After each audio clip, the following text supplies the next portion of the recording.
Ladies and gentlemen, welcome to a brand new tutorial. Now, I did an episode in my single player a couple days ago trying to explain how to build this, and I figure like I made a little bit of a botched job of it, so I wanted to make a separate video to fully explain how to build the XP and gold farm that I built. It's really straightforward. In fact, there is very little redstone in it. As you can see, the full contraption behind me. We'll turn it on in a second and explain a few of the mechanics before we go through how to build it. The whole killing chamber and how you sort through the pigmen is completely up to you. What I wanted to do here is show you the proof of concept of how you spawn pigmen in the Bedrock edition efficiently. A lot of people will claim this to be a zero tick farm, which it isn't. The key thing that we're doing here is we are using the mechanic in the game that pigmen have a small percentage chance to spawn when a nether portal is lit. So the key thing that we're going to be doing here is triggering a portal to turn itself on and off continuously when the farm is running. And effectively what we will be doing there is spawning pigmen. I've done a couple different versions of this and we'll show them in just a second. I wanted to try and see how small of a portal you would need to get this to work efficiently. But what I've realised is that the pigmen are also affected by the number of portal blocks inside of your nether portal. Obviously, if you're building this in the early game, you'll probably want to be trying to do this by building it from like a lava lake on the surface or something like that. You don't really want to be going into a cave and building this because then obviously your spawns will be affected by the hostile mobs in the area. But enough talk. A quick thing about the mechanics though. First of all, we're going to switch over and go over here. First of all, there's a slightly different variation on the one that we'll be showing you in just a second, and this is to show you which directional way you want to be building the portal. Essentially, pigmen only spawn on 2 of the 4 directions in Minecraft. The arrow on the floor here is pointing north, so you have a good reference point. I also have a map in my hand here. Just a sec. Let's see if we can switch through to it. There we go. And obviously because I've got my HUD turned off you can't see it. But currently we are facing north. Pigmen will only spawn on the south and the east sides of a portal. So what we're trying to do here is build all of our mechanics on the west and northern sides. And obviously as you can see from this example right here, we are built on the south side. So as we switch this lever right here, you'll notice the pigmen do spawn, but they spawn on the wrong side of the portal. And obviously from really annoying nether portal ticking noises later, we can just switch the farm back off nice and easy. The way we are running this farm is essentially, if you look on the left hand side here, we have 2 separate systems. We have a system which essentially triggers the fire on the corner here so that the portal will light, and then we have a separate system over here which is literally a dispenser, a piece of dust and an observer to have the water bucket placed so that then the portal will turn itself back off again. What we have over here is a small condensed version of the farm which basically shows you how to build it using the redstone mechanics, not really factoring into it the size of your nether portal. I've noticed that really the minimum size of this portal to get it working efficiently without having all your redstone overlap, you could quite possibly put this block up in the corner and condense it one more, but I've probably noticed that a 5x5 is probably the minimum you want to build this. It's a really simple design. Basically all it uses is observers to update the lava blocks there as you can see them down the side. So basically when they refresh, they update around them the blocks which are trying to be set on fire. And obviously down here we have a wood block, you can see it just in the bottom down here. And the lava is trying to burn the wood, but because it can't burn the wood and fire spread being turned on, as you can see, when the fire dissipates in the corner here, it's actually lighting the portal. If we turn this one on, you'll notice that, as I mentioned earlier, the pigmen spawn rates are affected by the size of the portal. Obviously, this is quite a small portal, which, again, is quite lag efficient. But you'll notice just from staring at this just for a few minutes here, the spawn rates of pigmen are not great. So, we do have the mechanics here laid out, but you probably want to make a portal that's a little bit bigger. Because as you can see, the portal does light quite efficiently with 3.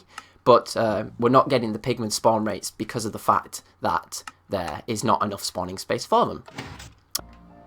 Okay everybody, so let's show you how to build this. Like I said, it is really straightforward and a lot of these materials are easily accessible very early on in the game. The hardest thing you'll probably have to gather here is either probably the string for the bow or some quartz for your observers, which again, you probably just want to make your nether portal, light it, run into the nether, grind up some quartz and come back out again, because you can quite easily do that.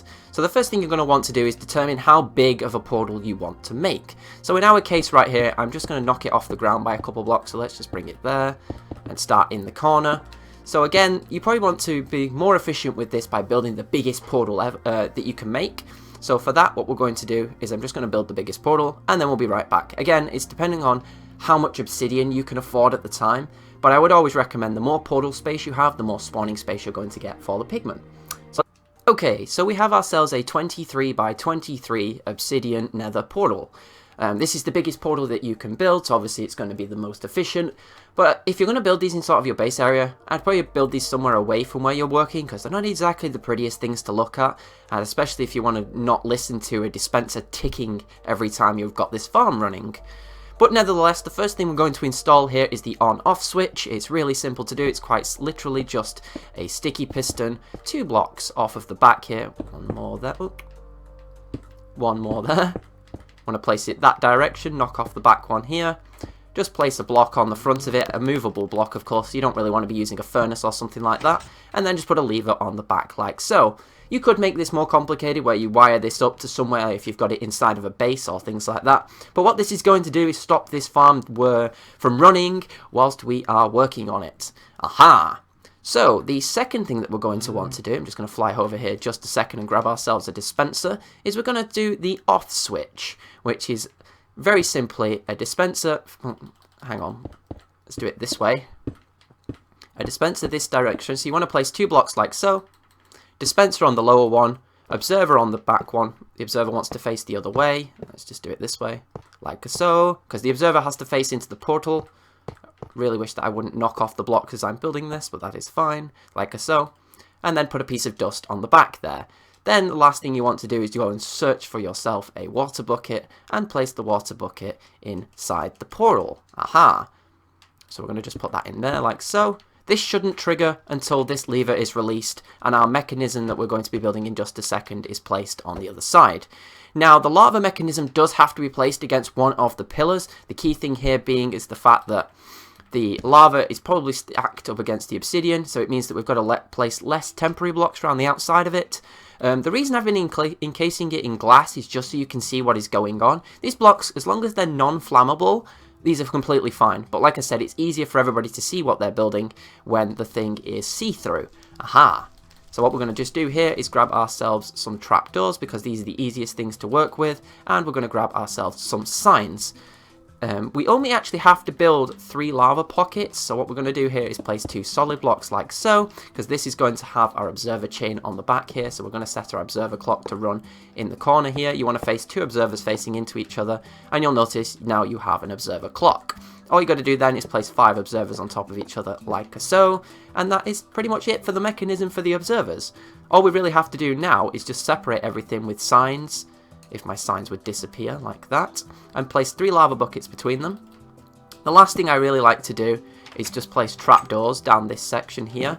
It's a little bit tricky to place them. If you just press crouch, for example, you can get them in like that, and then place one all the way down to the bottom. So there should be 1 trapdoor on this top block here, and we can just knock out the 2 that we've just placed temporarily at the top right here.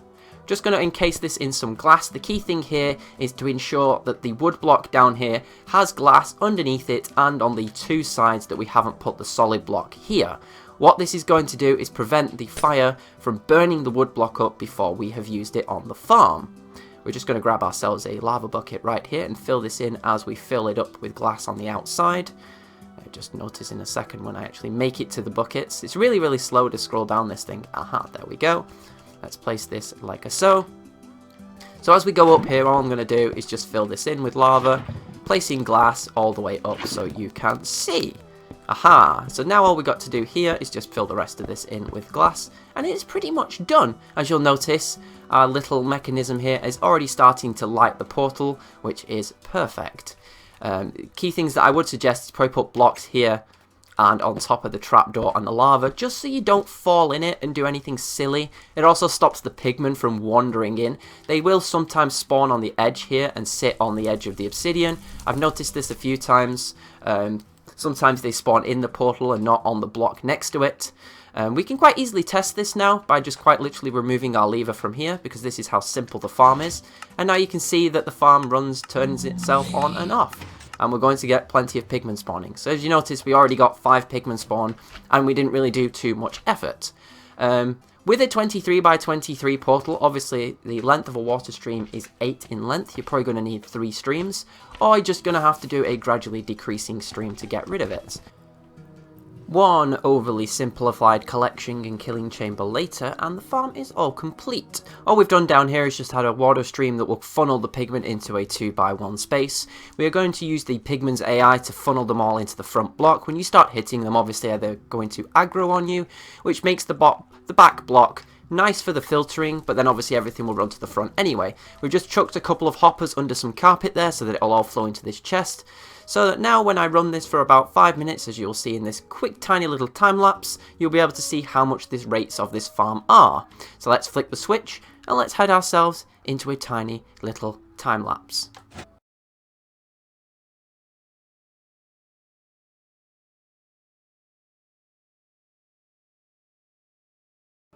Completely underestimated the number of swords that these guys drop. Even when I wasn't holding a looting 3 sword in my hand, you can see here just from the drops alone, coincidentally dropped an exact chest's worth of swords. So if you are smelting these down rather than burning them, there is potentially 1 gold nugget per sword.